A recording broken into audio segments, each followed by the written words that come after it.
Bull sharks are one of the shark species that you really do have to pay attention to when diving in the tropics, having a reputation as one of the more aggressive shark species. In fact, a spearfisherman made headlines earlier this year after impaling a rampaging bull shark with a spear gun, not far from where we're currently diving. The shark continues to circle in, getting a bit too close for comfort, so the guys decide to relocate back to an area of shallow coral that provides a bit more protection. Soon, Sam locates a deeper drop-off holding some large blue spot coral trout, sometimes referred to as footballers.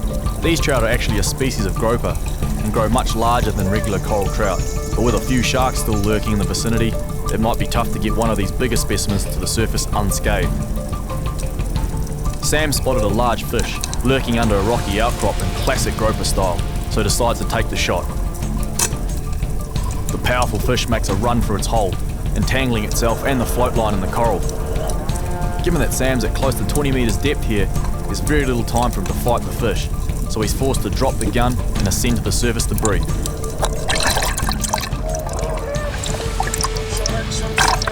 The sharks are circling, so after spending a minute or two on the surface breathing up, Sam dives deep, but unfortunately, the fish has managed to entangle the shooting line around a coral head, which Sam manages to crash into with his own head.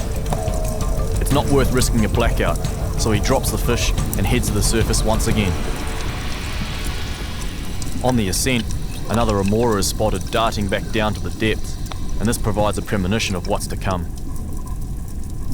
As feared, the sharks have beaten us to the punch.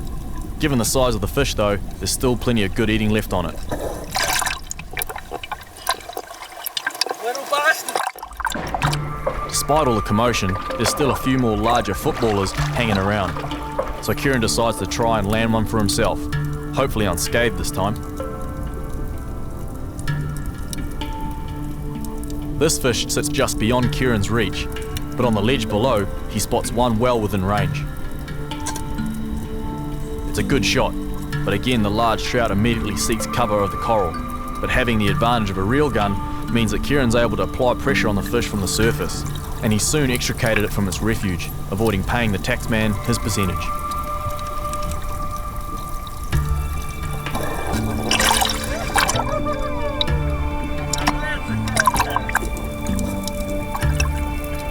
Not keen to go back to the boat empty-handed, cameraman Dave then decides it's his turn to get in on the action, nailing another nice eater.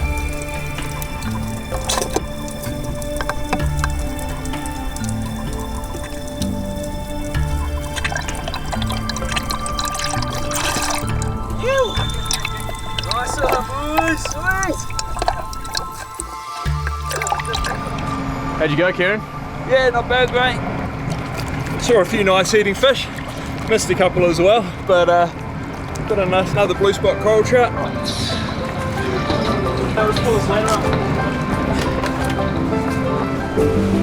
With the fish tidied up and on ice, we let loose the horses and make a beeline north, heading for our overnight anchorage in the historic town of Cooktown, at the mouth of the Endeavour River, where the aim for the morning is to get stuck into a bit of hunting action back on terra firma.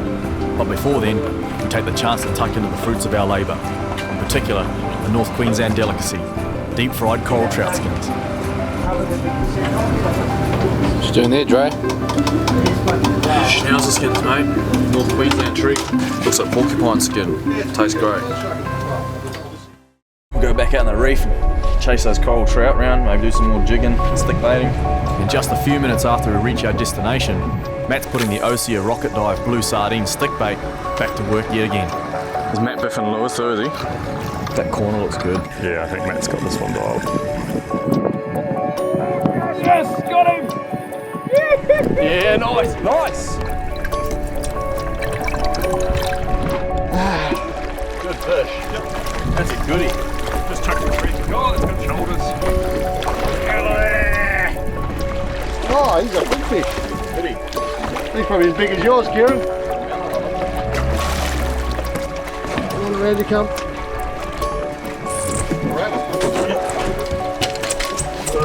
Nice one. Welcome aboard. He's a goodie. That fish. Hey, he's got some shoulders on him.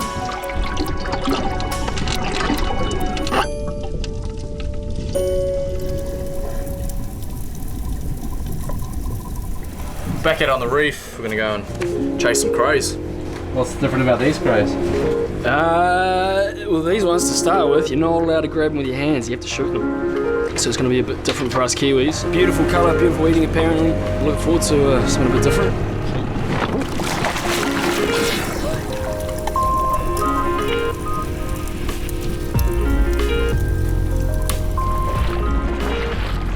Yeah, so we just got one. I don't know how big it is. You can just see like the white tips in the you're going to get one chance at him because go straight down about 6 inches away, Dre. Aim for between his whiskers. It's certainly a strange sensation lining up on a crayfish with a metre-long spear gun. And to be honest, it's quite a convoluted process given the amount of coral obstructing your view.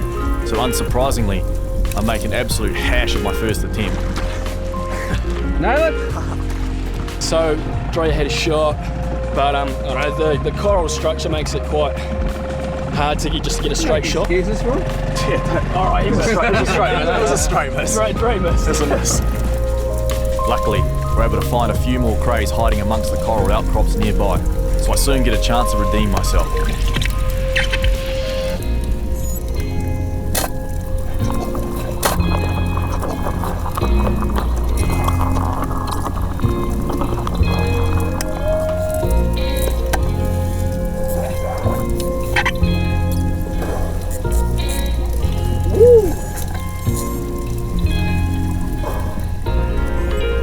It doesn't take long for us to realise that a spear gun is definitely overkill for this kind of activity.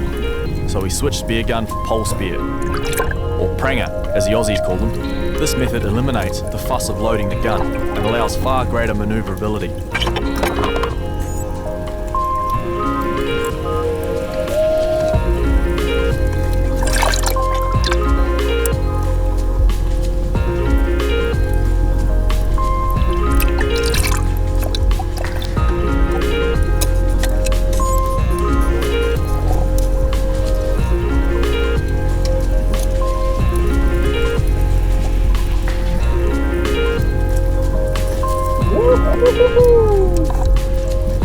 Nice one, brother.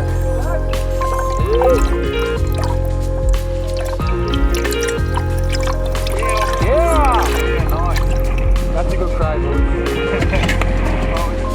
painted cray. Oh, the colours on these things are absolutely gorgeous, man. The blues and the oranges and the patterns, it's just absolutely unreal. Like everything else on the reef, it's just bright, vivid, beautiful colours. Stoked.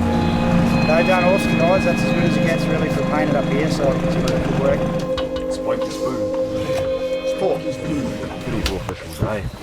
Back aboard the good ship, we get stuck into another fresh fish dinner, with a main course of deep-fried schnauzer skins the highlight once again, and then get to work mapping out the plan of attack for our final day on the reef, which as it turns out, was to be one we'd not soon forget.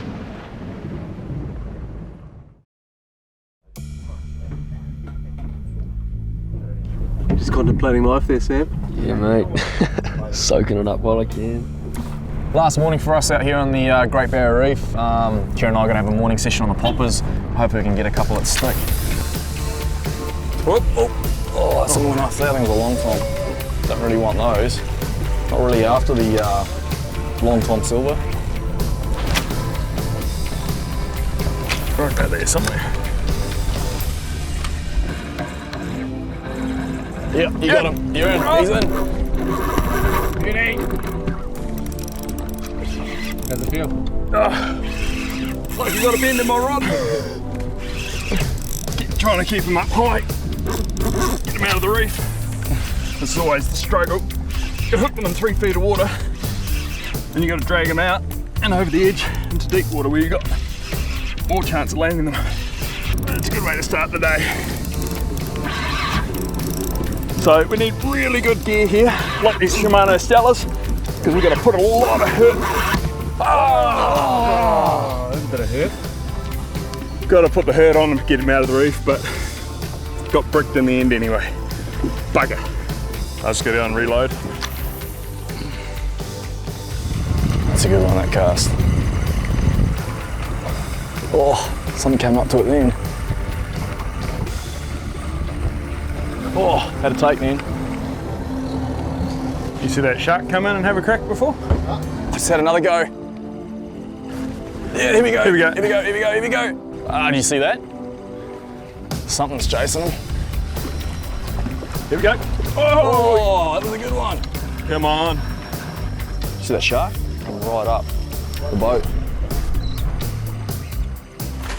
Oh, just had another go.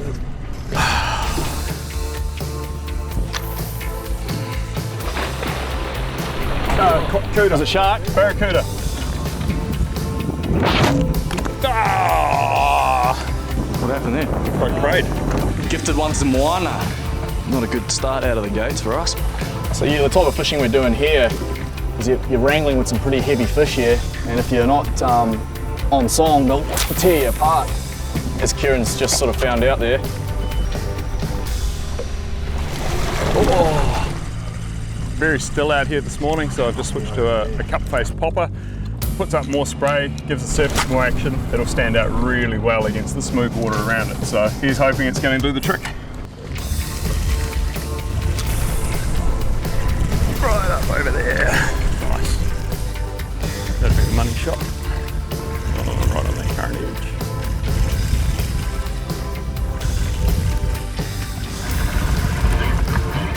Oh! Clean cut off. What the Cut clean. Is it? No, it was my knot. Oops. That's what I was saying about knots. At least you're consistent, Kieran. You untie it, so I can blame you when it goes wrong instead of blaming myself. Yeah, there's fish going nuts over there on the other side. Something's chasing them. There they are over there. Oh, that was a terrible cast.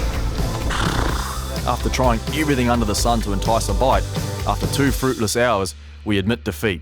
And as they say, if you can't beat them, join them. Yeah, so those GTs weren't biting for us, so we're going to jump in the water and go after them in their own domains. Get the wetsuits on and hopefully have a bit of more of a field day than we were on the poppers. Any downside to Early in the tropics? Yes.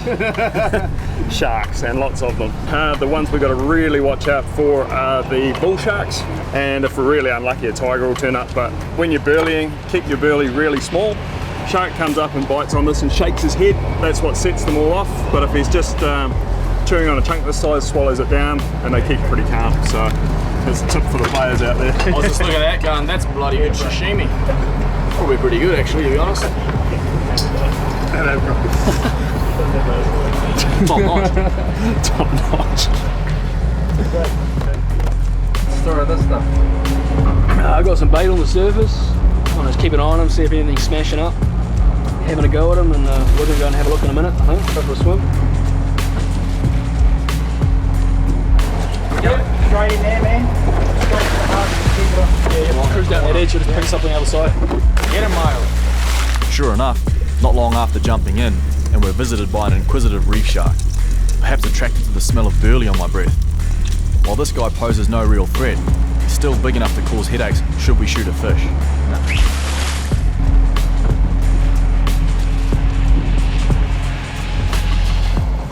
There appears to be two distinct balls of bait, which is a good sign, meaning there's likely to be predatory fish such as GTs or the highly sought after Spanish mackerel on the edges balling the smaller fish up.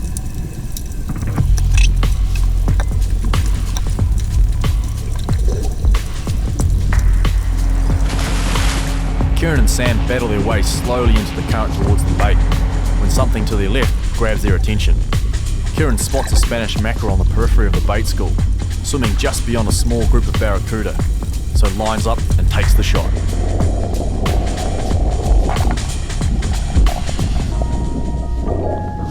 Sure enough, the first fish on the scene is yet another reef shark, but it seems he's reluctant to get too involved in proceedings. The reef shark is soon followed by a rather staunch barracuda, who thinks he might be able to score a free feed. Then things start to get interesting, as out of the depths comes something a little more serious.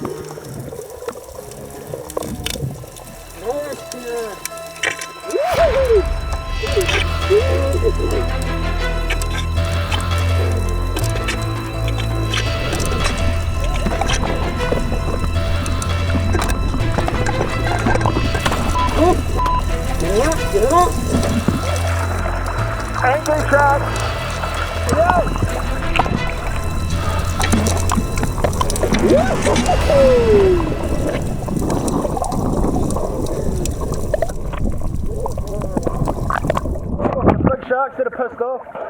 the engine.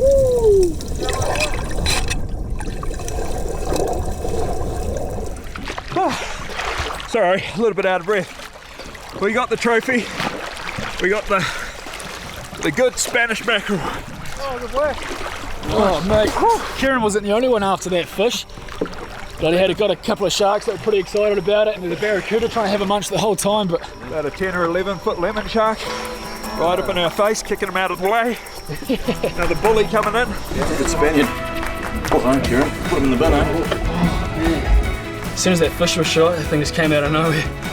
And he wanted it. He wasn't happy about us having our spear in it. Can't let them have it. I wanted it more. So that's certainly a memorable way to wrap up the trip.